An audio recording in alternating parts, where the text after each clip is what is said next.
দূর রাস্তা দিয়ে বউয়ের বেশে কোনো মতে দৌড়াতে থাকে। দৌড়াতে দৌড়াতে কোনো মতে মেন রাস্তায় এসে পড়ে। আপনার বিয়ে আপনাকে মোবারক হোক মিস্টার তীব্র। আপনার মতো পশুরূপী মানুষকে বিয়ে করার চেয়ে নিজেকে শেষ করে দেওয়াটা বেশি সহজ মনে করব। তখনই দূর থেকে একটা আলো দেখতে পায়।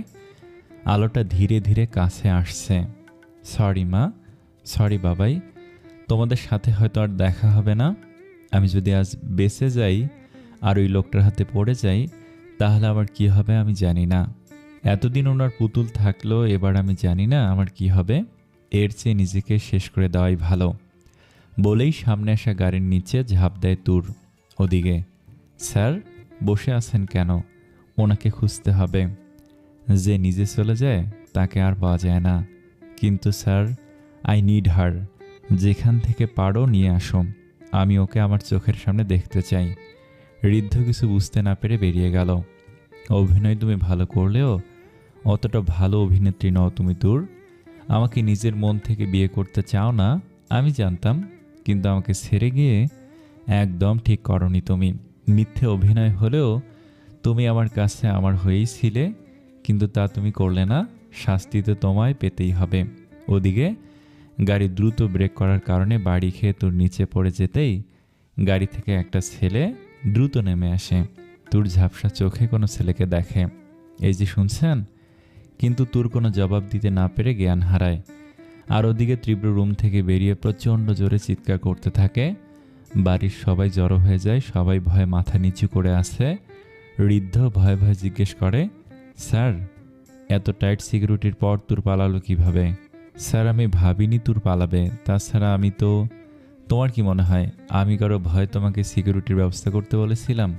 সরি স্যার, আমি জানতে চাই তোর কিভাবে পালালো। তখন একজন রান্নার লোক এসে বলল, ম্যাম রান্নাঘরের দিকে গিয়েছিল, আমি কিছু লাগবে কিনা জিজ্ঞেস করতে। সে বলল তাকে শরবত করে দিতে। আমি বললাম রান্নাঘরে থাকা ড্রামগুলো বুঝিয়ে আসি। তারপর আমি আমার কাজ শেষ করে রান্নাঘরে ওনার জন্য শরবত বানিয়েছি, কিন্তু দোতলা রুমে গিয়ে তাকে পাইনি। তীব্রের বুঝতে বাকি রইল না তোর কিভাবে বাড়ির বাইরে গেছে।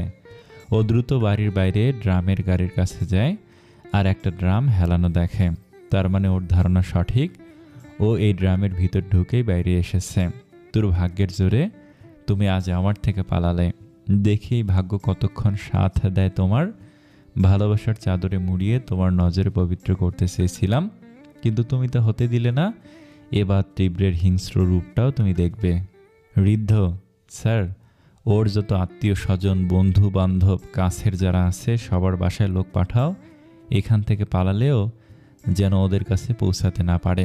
তুর্কে খোঁজার নাম করে তোর কাছ থেকে সব ইনফরমেশন নিয়েছে তীব্র, তাই আর কোনো সমস্যা নেই এইটুকু সময়ের সবটা ব্যবস্থা করার। ও লোক অনেক আগেই তুর্কে খোঁজার জন্য গেছে। তীব্র নিজে বেরিয়ে যায়। আজকে তুর্কে হাতে পেলেও যে কি করবে তার ধারণা তীব্রের নিজেরও নেই। ওর একটাই কথা, ওর তুর চাই, তাও যে কোনো মূল্যে। ওদিকে তুরের কপাল থেকে রক্ত পড়তে দেখে ছেলেটা ঘাবড়ে গেল। আচ্ছা আপদ জুটল তো। আরে ভাই, মরার জন্য আমার গাড়ি পেলে, আর কাউকে পেলে না। এখন যদি পুলিশ জানতে পারে তাহলে কি হবে? ড্রিঙ্কস করে ড্রাইভ করলে কান ধরিয়ে ছেড়ে দেয়, কিন্তু এখন আশেপাশে কেউ আছে কিনা দেখে নেই, না কেউ নেই। তাহলে আর কি ঝামেলা না নেওয়াই ভালো, কেটে পড়। তখনই ছেলেটা চলে যেতে নেয়, কিন্তু আবার কি ভেবে তুরের দিকে ফিরে তাকায়। না, এভাবে মেয়েটাকে রেখে যাও ঠিক হবে না। অপরাধ যখন করছি তাহলে আর কি আকাশের দিয়ে মুখ তুলে বলে, হে আল্লাহ এইসব মুসিবতে আমাকেই ফেলতে হয় কেন? অন্য কেউ ছিল না, এমনি কম ঝামেলায় আছি। আচ্ছা অ্যাক্সিডেন্ট করাবা, ঠিক আছে একটা ছেলেকেই করাতে। হ্যাঁ জানি তুমি নিজের মর্জির মালিক, তাই বলে মেয়ে দেখে তো মনে হচ্ছে বিয়ে থেকে ভাগছে। এখন যদি ওর বাড়ির লোক আমার কাছে পায় তখন? এই নিয়ে কয়টা কেস হলো, তখনই কয়েকটা গাড়ি আসতে দেখে। ওরে তাড়াতাড়ি ভাগ, এরা বুঝতে পারলে ডাইরেক্ট জেলে। তুর্কে কোনো মতে পাজা কোলে তুলে গাড়িতে শুয়ে দেয়, তারপর দ্রুত ড্রাইভ করে বেরিয়ে যায়। ওদিকে পাগলের মতো তীব্রকে খুঁজতে থাকে।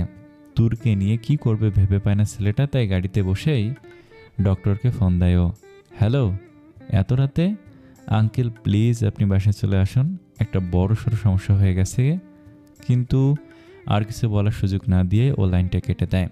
তারপর ড্রাইভ করে কয়েক ঘন্টার মাঝেই নিজের বাড়িতে চলে যায়। তুরকে নিয়ে বাসায় যাবে কিনা ভাবতেই মনে পড়ে আজ মা বাসায় নেই, তাই ও একটু ভয়েই বাসায় ঢোকে। সানিয়াত, এটা কী ধরনের মজা? আমাকে আসতে বলে তখনই ওর কোল থেকে বিয়ের সাজে একটা মেয়েকে দেখতে পায়। এই মেয়েটিকে? সানিয়াত এবার মুশকিলে পড়ে যায়। কি বলবে ভেবে পায় না। যদি বলে অ্যাক্সিডেন্ট করেছে তাহলে খবর আছে। সানিরে সানি ভাব, কি বলবি? আইডিয়া। গার্লফ্রেন্ড? হ্যাঁ, ও আমার গার্লফ্রেন্ড। তারপর তুরকে বিছানায় শুয়ে দিতেই ডক্টর ওর মাথায় ব্যান্ডেজ করতে করতে বলে, তা গার্লফ্রেন্ডের এই অবস্থা কেন? আসলে ওর বাবা মা জোর করে বিয়ে দিতে গিয়েছিল তো, তাই পালিয়ে আমার কাছে এসেছিল। আমি বুকে পাথর চেপে ওর বাবা মায়ের কথা ভেবে বললাম, তোমার বাবা মায়ের কথা রেখে বিয়ে করে নাও। বর্তমানের মেয়েদের তো জানেন, ব্যাস হয়ে গেল, বিষ খেতে গেল। কিন্তু চোট তো মাথায় লেগেছে, লাগবেই তো। বিষ খেতে চেয়েছিল বলে থাপ্পড় মেরেছি, তাই পড়ে গিয়ে চোট পেয়েছে। এই গাল দেখতে যাবেন না, মেকআপ করছে তে বোঝা যাচ্ছে না। ডক্টর একবার তুরকে দেখে নিল, তারপর বলল, সানিয়াত, যদিও তোমার কথা আমার বরাবরের মতোই বিশ্বাস করতে কষ্ট হয়, তবু বলবো মেয়েটা কিন্তু খুবই কিউট, তোমার জন্য পারফেক্ট। বিয়ে করে নাও। তাছাড়া এতটা ভালোবাসে তোমাকে। নেব, বিয়ে করে নেব, কিন্তু এই কথা মাকে বলবেন না, তাইলে? কি? কিছু না। ডক্টর একগাল হেসে বেরিয়ে গেল আর যাওয়ার আগে বলে গেল, ওর মাথায় যেন প্রেশার না পড়ে, তাইলে কিন্তু সমস্যা হবে। সকালে কলিং বেল বেজে উঠতেই সানিয়াত মাটি থেকে উঠে বসল। তুরোর বিছানায়, তাই ও মাটিতে শুয়েছিল। কলিং বেলের আওয়াজে ঘুম ভেঙে গেল ও দরজা খুলতেই শক। মা তুমি? তোমার না ফেরার কথা ছিল না? মানে কয়েকদিন পর আসার কথা ছিল। ওর মা কোনো কথা না বলে ধাক্কা দিয়ে ভিতরে ঢুকে সোজা সানিয়াদের রুমে। সানিয়াত আটকানোর জন্য গেলেও লাভ হলো না। মেয়েটাকে সানি? কাজের মেয়ে, তোমার জন্য এনেছি। কাজের মেয়ে শরীরে এরকম দামি শাড়ি গহনা? বলকে? আমার বউ রেগে গিয়ে। তার মানে আমাকে স্যারে বিয়ে করে নিলি? কি ছেলে পেটে ধরলাম রে। ডক্টর আহসান তার মানে ঠিকই বলেছে। তখনই সানি ওর মায়ের মুখ চেপে ধরে। আরে ধ্যাত, বউ না গার্লফ্রেন্ড। বিরক্তি নিয়ে। কারণ মায়ের খবরও জানে, গার্লফ্রেন্ড বললে শান্ত হবে, আর বউ শুনলে এখনই বাসর করিয়ে নাতিপুতির জন্য লাফাবে। আমাকে আগে বলিসনি কেন? তোকে কত বলেছি বউ নিয়ে আয়, এত সুন্দর একটা মেয়ে, একে কিনা আগে বলিসনি কেন? ব্যঙ্গ করে। এই জন্য বলিনি। গার্লফ্রেন্ড আমার, বিয়েটা আমার গার্লফ্রেন্ডের হবে, তোমাকে কেন বলবো? তখনই তোর হালকা চোখ মেলে উঠে বসে। চুপ করবি তুই? মেয়েটা উঠে গেছে। আপনারা কারা? আমি সানির মা। কে সানি? এই সানি। তোর গার্লফ্রেন্ড তোকে চিনতে পারছে না? কি বলো, তাই নাকি? তাহলে এটা আমার না, বাইরে বের করে দিয়ে আসি। চুপ বজ্জাত ছেলে। তা মা, তোমার নাম কি? আমার নাম কি? এটা দেখে শব্দ করে সানি হেসে বলে, ও দেখি নিজের নামও ভুলে গেছে। আমার নাম কিভাবে মনে রাখবে? আসলে মনে হচ্ছে মাথায় আঘাত পেয়ে সব ভুলে গেছে এইসব। তখনও ডক্টরকে ফোন দিয়ে বলে, আঙ্কেল, গার্লফ্রেন্ড আমার নিজের নাম ভুলে গেছে। এটা শর্ট টাইম মেমোরি লস হতে পারে, মাথায় আঘাত লাগার কারণে, তবে ভয় পাওয়ার কিছু নেই, 1 বা 2 সপ্তাহে ঠিক হয়ে যাবে। আচ্ছা। তোর অবাক হয়ে ওদের দেখতে লাগলো। এইটা দেখে সানি ওর মাকে বলল, এই আগে খাবার দাও তো। ওর মা চলে যায়, তখনও তুরের কাছে যায়। তুরের কাছে যেতেই একটু ভয় পায়, তারপর বলে, তুমি আমার বয়ফ্রেন্ড? ঠিক বলতে পারছি না, কিন্তু আমার মায়ে যখন জানছে কপালে যে দুঃখ আছে তা বুঝতে পারছি। নাম কি তোমার? আমার তো মনে পড়ছে না। তোমার দোষ নাই, দোষ এই কপালের। এই পাগলা গড়তে ভালো মানুষ পাগল হয়, সেখানে তুমি এখনো সুস্থ। তুমি তো আমার বয়ফ্রেন্ড হয়ে আমার নাম জানো না? কেন জানবো না? একটা নাম দিয়ে দিই। নিজের নামই মনে নেই, আবার নাম। তোমার নাম চুকলি। চুকলি কারো নাম হয় নাকি? আরে মাইয়া, এইটা কোনো কথা? চুকলি কারো নাম হয় নাকি? কিন্তু তোমার নাম হয়, আর এই বাড়িতে যারা থাকে তাদের নাম হয়। রেগে চলে গেল। সানি ইঞ্জিনিয়ারিং পড়ছে। মায়ের আশা বিয়ের পর নাতিপুতি দেখবে, কিন্তু সানি সেটা চায় না। এভাবে দেখতে দেখতে কেটে গেল 1 সপ্তাহ। তোর এখন সুস্থ, তবে ব্যান্ডেজ এখনও খোলা বাকি, কিন্তু সানি শান্তিতে নেই। এতদিন শুধু মায়ের পাগলামি সহ্য করলো, এখন তুরের বয়ফ্রেন্ডের পাগলামি ওকে আরও অতিষ্ঠ করে তুলেছে। ওর এত ন্যাকামি একদম সহ্য করার মতো না, কিন্তু মায়ের জন্য কিছু বলতে পারছে না। নিজেকে কেমন ফাঁকা আমের আটি মনে হচ্ছে। তুর আর ওর মা মিশে গেছে, কিন্তু ওর কোনো খবর নেই। ওদিকে বিয়ের কথা বলে পাগল করে দিচ্ছে সানিকে। 7 দিন পর সানি আজ ভার্সিটিতে যাবে, তখনই ওর মা ওকে ডাকে, ওই চুকলিকে নিয়ে যা তোর সাথে, বাইরে থেকে ঘুরে আসলে ভালো লাগবে। কেন, এখন কি খারাপ লাগছে? ডাক্তার ডাকবো? চুপ কর, সবসময় শুধু বাজে কথা। যা বলেছি তাই। আর আমার লেট হয়ে যাচ্ছে, আরেকদিন নিয়ে যাব। কই, আমি তো রেডি। এই মেয়েকে তো জ্বালা সহ্য করতে না পেরে ভার্সিটি যাচ্ছি, আর ওইখানেও। ওই, আমি পারবো না। মা, সানি, ওই আগে চল। তুরের হাত ধরে টেনে বাইরে নিয়ে আসে, তারপর বাইকে ওঠাতেই তোর ক্যাবলা হাসি দেয়। এটা দেখে আরও রেগে যায় সানি। কিছু বলার আগেই দাঁত কেলায়, আর কিছু বললেই ছাগলের বাচ্চার মতো ম্যামা করে, যেন ফিডার খাওয়াতে হবে। ম্যা ম্যা যত সব। কি হলো, চলো। সানি ওকে নিয়ে ভার্সিটির গেটে ঢুকতেই একটা মেয়ে এসে সানিকে জড়িয়ে ধরলো। বেবি, তুমি এতদিন কই ছিলে? জান, কত মিস করেছি তোমায়। আমাকে একবার বলতে, আমি তোমার কাছে চলে যেতাম। পারতে না গো, আমি জাহান্নামে গেছিলাম, সবেমাত্র ল্যান্ডিং করেছি। হোয়াট? ও কিছু না। তখনই তুরুষের ধাক্কা মেরে ওকে সরিয়ে দেয়। তোমার সাহস হয় কী করে আমার বয়ফ্রেন্ডকে টাচ করার? ও তোমার বয়ফ্রেন্ড মানে? সানি বেবি। এই, সানি তোমার মা লাগে নাকি? বেবি বলছে যে। আরে চুকলি, এটা সেই বেবি না। ও, এই তোর বয়ফ্রেন্ড মানে? সানি আমার বিএফ। তাহলে আমি কে? সত্যি তো, কে তুই? সানির এই প্রথম মজা লাগলো। দুইটা মেয়ে ওর জন্য চুল ছিঁড়ি করছে, এটা দেখে ও বাইকে বসে বাদাম খাচ্ছে আর মজা নিচ্ছে। তার এক পর্যায়ে দেখলো ওই মেয়েটি দূরের গালে চর মারতে চাইলো। ঠিক তখনই ওর হাত ধরে ফেললো। সিনিন, এইটা না। তুমি এই মেয়েটার জন্য আমাকে, তার মানে সত্যি তোমার গার্লফ্রেন্ড? তাহলে আমার সাথে রিলেশন? দেখো সিনিন, আমি আগেই তোমাকে বলেছি, কিন্তু তুমি জোর করে আমাকে নিজের বিএফ বানিয়েছ। তেমনি ও আমাকে জোর করে বিএফ বানিয়েছে, এতে আমি কি করতে পারি? ঠিক আছে, তাহলে আজ ব্রেকআপ, বলে চলে গেল। আলহামদুলিল্লাহ, বইনা চুলকি, এই প্রথম তোকে ধন্যবাদ দিতে মন চাইছে। এদিকে আয়, একখান চুম্মা দেই। ওর কাছে যেতেই তোর খুব জোরে ঠাঁটিয়ে একটা চড় দিল। এটা দেখে সানি অবাকের শীর্ষে। সারাদিন বিএফ বিএফ করে মরে যায়, অথচ সামান্য কথাতেই এইটা করলো। আরে আমি কি তোকে সত্যি সত্যি চুমো দিতাম নাকি? আজব তো। এই, আমি তোমার গার্লফ্রেন্ড হলে ওইটাকে এখন শুধু থাপ্পড় মারছি, এবার তো পাশে থেকে একটা লাঠি নিয়ে মারা শুরু করলো। হায় আল্লাহ, এইটা দেখে ওইটার চেয়েও ডেঞ্জারাস। ওইটা তো মিষ্টি কথা বলতো। ওই থাম থাম, তোরে আইসক্রিম খামো, তাও একটু থাম। আসলে ওইটা প্যারা ছিল, তাই আর কি। হ্যাঁ, তুই তো আমার জিএফ মানে গুন্ডা। ফ্রেন্ড না হলে এত বড় উপকার করতি, তোরা নাক টেনে। ঠিক আছে, চলো। এরপর দুজনে আইসক্রিম পার্লারে গিয়ে আইসক্রিম খেতে লাগলো।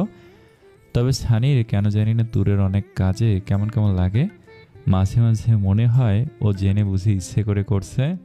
এই কয়দিনে বিএফ বিএফ করে মরেছে, অথচ ভুলেও সানির সামান্য স্পর্শর গায়ে লাগেনি।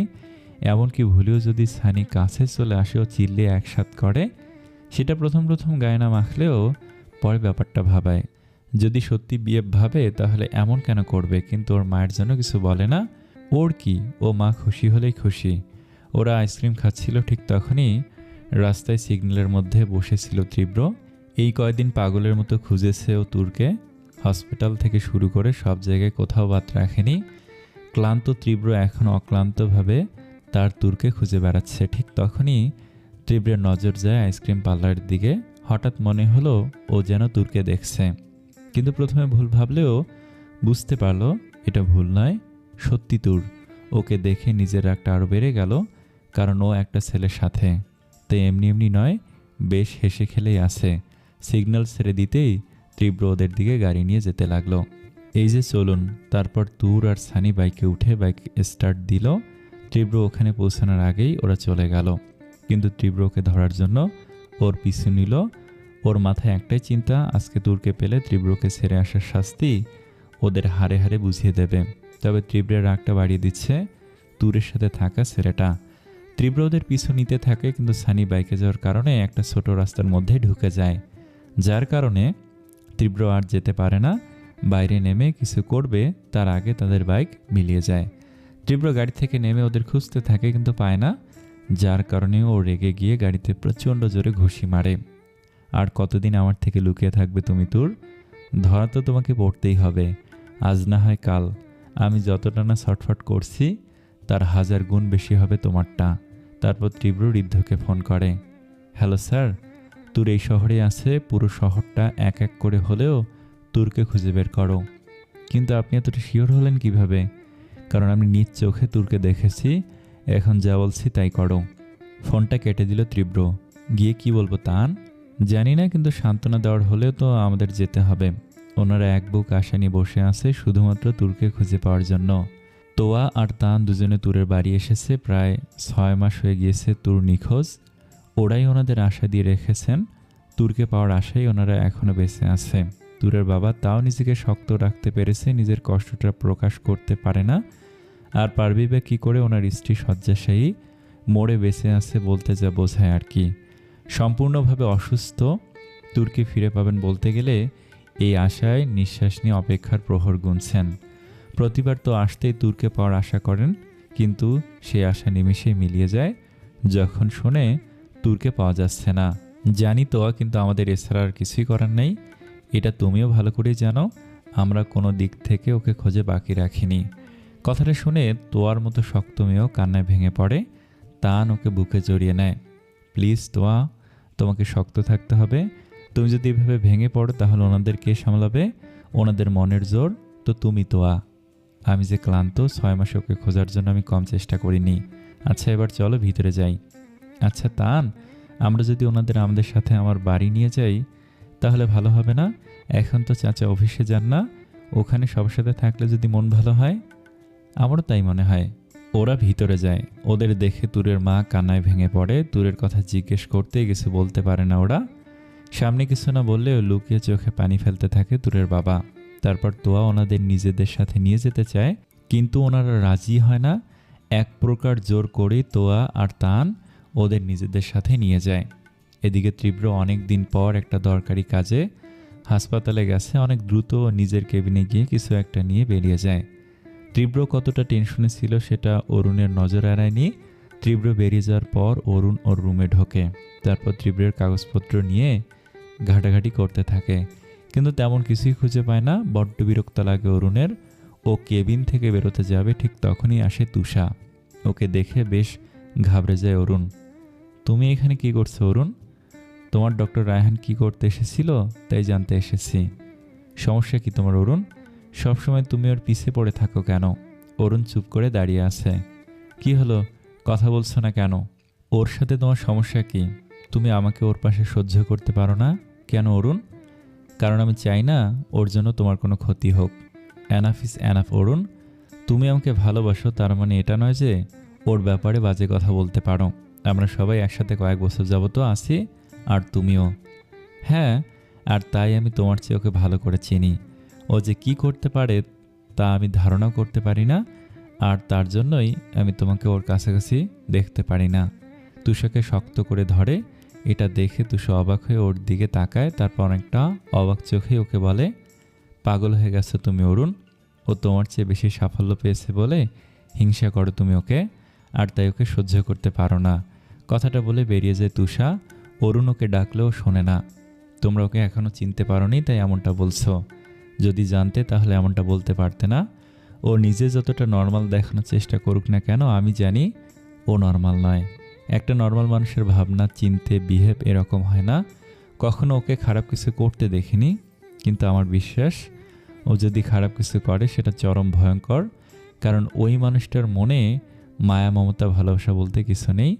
যেটা আছে সেটা হচ্ছে লোক দেখানো কিছু আবেগ।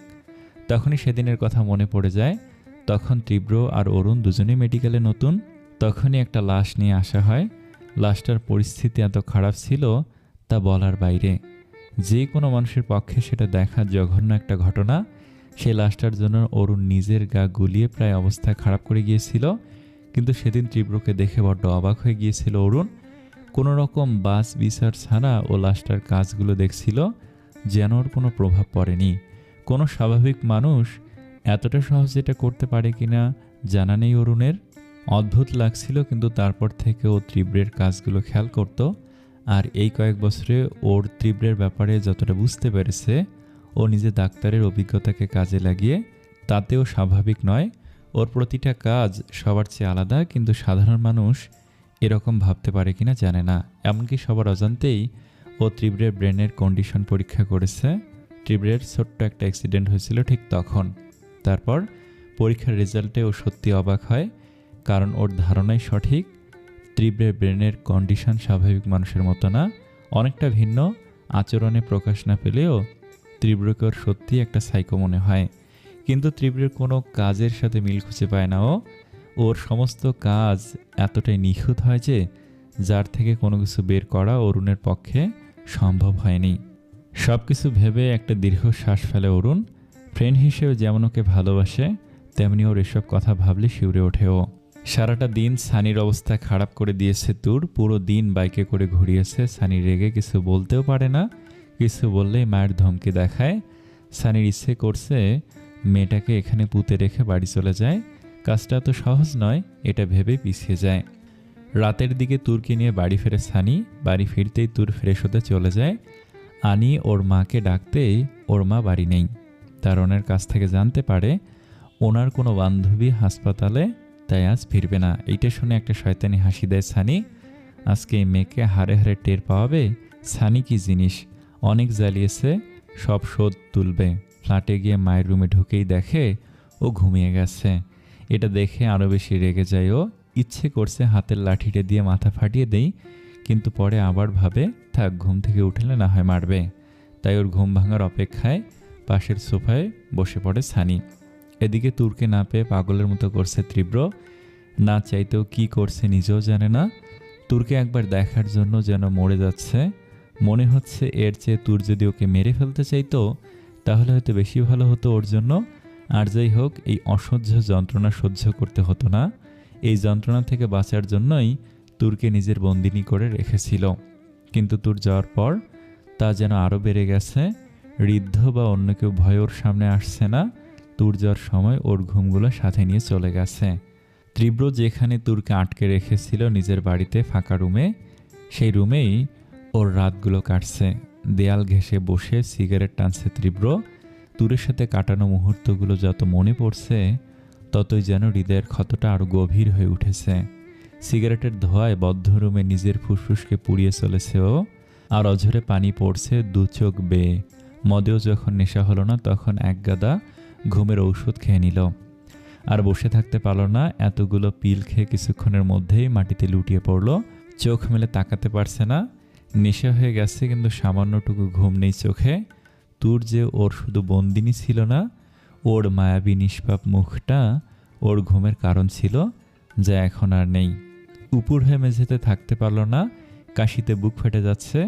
সোজা হয়ে আধো চোখ মেলে উপরের দিকে তাকালো তীব্র। দু চোখের কোণ বেয়ে পানি গড়িয়ে পড়ছে। শূন্যতায় শেষ হয়ে যাচ্ছে। ওর মা যখন মারা গিয়েছিল ঠিক তখনই শুধু এমন লেগেছিল, আর আজ এমন লাগছে। মাঝখানে কতগুলো বছর কেটে গেছে হিসেব নেই। মায়ের যাওয়ার পর তান ওকে সামলেছে, কিন্তু বাঁচার ইচ্ছে জেগেছে 3 মাস তুরের কাছে থাকার পর। 3 মাস ওকে আটকে রাখলেও কখনোই মনে হয়নি ওর জন্য এমন লাগবে।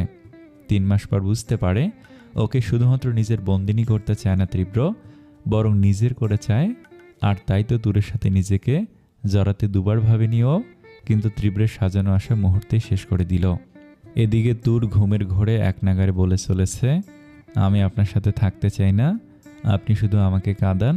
আমি চাই না আপনাকে, ভালোবাসতেও চাই না, ছেড়ে দিন, আমাকে যেতে দিন। তুর যখন এসব আওড়াচ্ছিল সানির ঘুমটা ভেঙে গেল। তুরের ওঠার আশায় বসে থাকতে থাকতে কখন ঘুমিয়ে পড়েছিল নিজেই জানে না। তুরের কথায় ঘুম ভেঙে গেল। তুর কি বলছে বোঝার জন্য তুরের কাছে গেল। তুরের মুখের কাছে কান পাতল, কিন্তু আফসাতে কি বলছে স্পষ্ট বুঝল না। শুধু মনে হলো ও কাউকে দূরে সরিয়ে দিতে চাইছে। সানি বিরক্ত হয়ে উঠে যেতে চাইল, তখনই তুরের দিকে নজর লাগলো।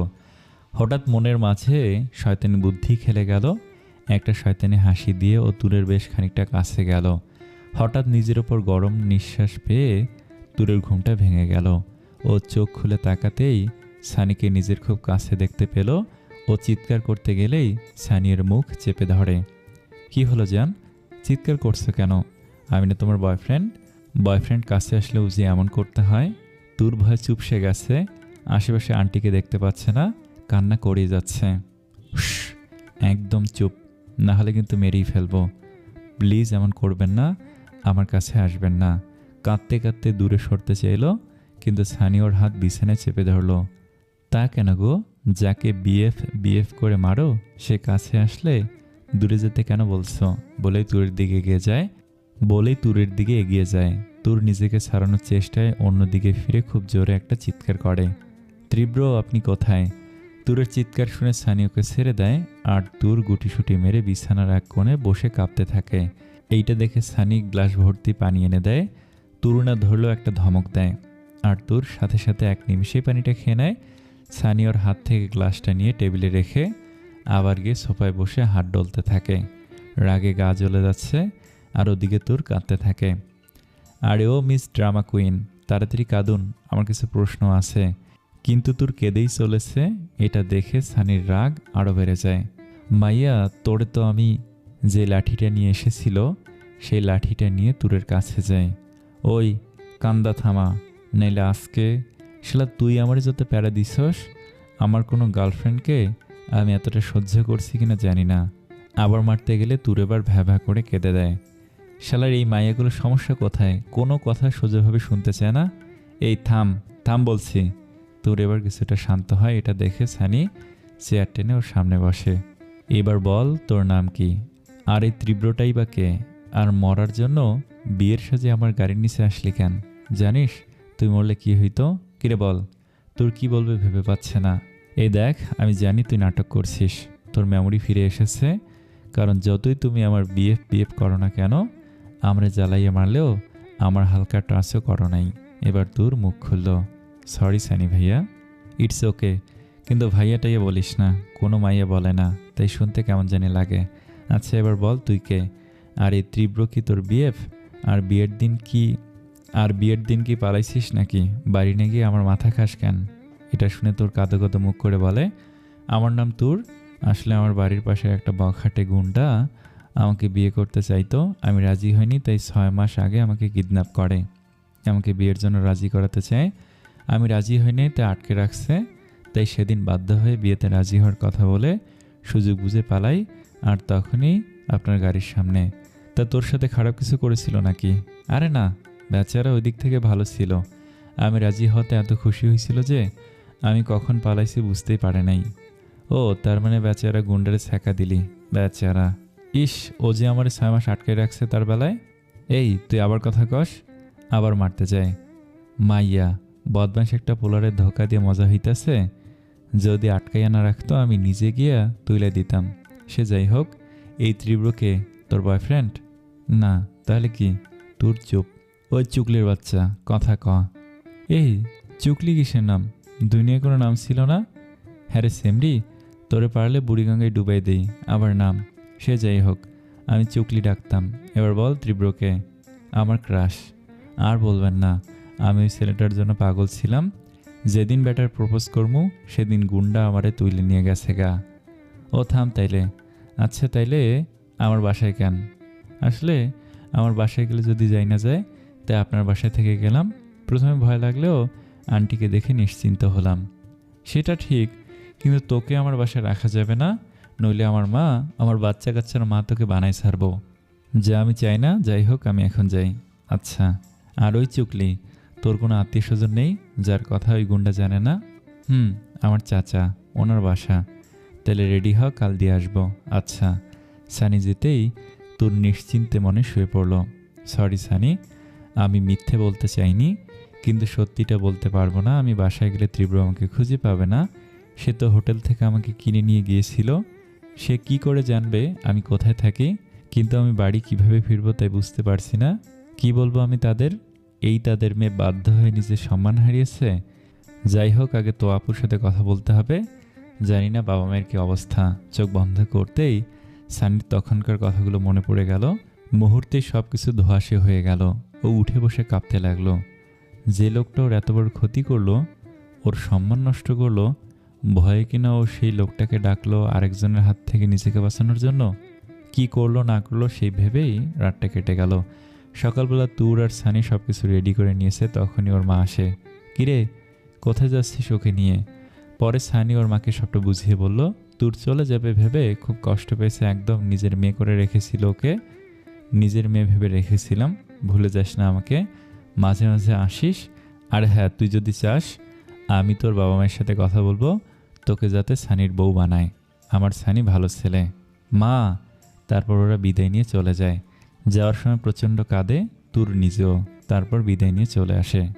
গাড়িতে বসে, সানি, মা জাতি কত অদ্ভুত তাই না? নিজের সন্তানের প্রশংসায় পঞ্চমুখ। ওই চুকলি, এত ইমোশনাল কথা বলিস না, এমনি পেড়ায় আছি। তারপর ওরা তুরের চাচার বাড়িতে যায়। সেখানে গিয়ে দরজা নক করতেই সবাই অবাক হয়ে যায় ওকে দেখে। ওর বাবা মাকে খবর দিতেই ওনারা তৃষ্ণার্ত পথিকের ন্যায় তুরকে দেখতে আসে। মেয়ের গালে কপালে অসংখ্য চুমো এঁকে দিয়ে জড়িয়ে কান্না করে দেয়। তাদের সাথে তুর নিজেও কান্নায় ভেঙে পড়ে। আজ 6 মাস বাদে বাবা মায়ের সাথে দেখা। তখনই খুব জোরে একটা আওয়াজ হয়। কেঁপে ওঠে সবাই। শব্দটার দিকে তাকাতেই দেখে ওর চাচা মানে তোর বাবা রাগে ফুঁসছে। আর সানি গালে হাত দিয়ে অবাক চোখে একবার তুরের আর একবার ওর চাচার দিকে তাকালো। অসভ্য ছেলে, একটা মেয়েকে বাড়ি থেকে পালিয়ে যাওয়ার জন্য কিডন্যাপ করা, এত সাহস! সানি আর তুর দুজনেই অবাক ওনাদের কথা শুনে। আর ননি আর নিমিকে দেখে আরও অবাক, কারণ ওদের 3 জনকে নিয়ে যাওয়া হয়েছিল। কিছুই বুঝতে পারছে না। তবে ওর চাচার কথায় বুঝতে পারছে সানিকে ওরা তুরে সে বিয়ে ভাবছে। শালা ওই মাইয়ার কথার সাথে এদের কোনো মিল নাই। মাইয়া বলতেছে তুলে নিয়ে গেছে, আর ওনারা বলতেছে আমি পালাই গেছি। ব্যাপারটা কি? তার চেয়ে বড় কথা, আমার মায়ের মতো এনারা মনে হচ্ছে আমাকে জামাই ভাবছে। কিন্তু প্রথম থাপ্পড় খেয়ে বুঝতে পারছি এখানে জামাই আদর কেমন হবে। কিন্তু এখন আমাকে এখান থেকে পালাইতেই হবে। ওদিকে ঋদ্ধ বেশ ভয় নিয়ে তীব্রের কাছে যায়। স্যার! ঋদ্ধের ডাকে কোনো মতে নড়ে ওঠে তীব্র, কিন্তু সাড়া দেয় না। এটা দেখে ঋদ্ধ বুকে সাহস নিয়ে বলে ওঠে, স্যার, তুরকে পাওয়া গেছে।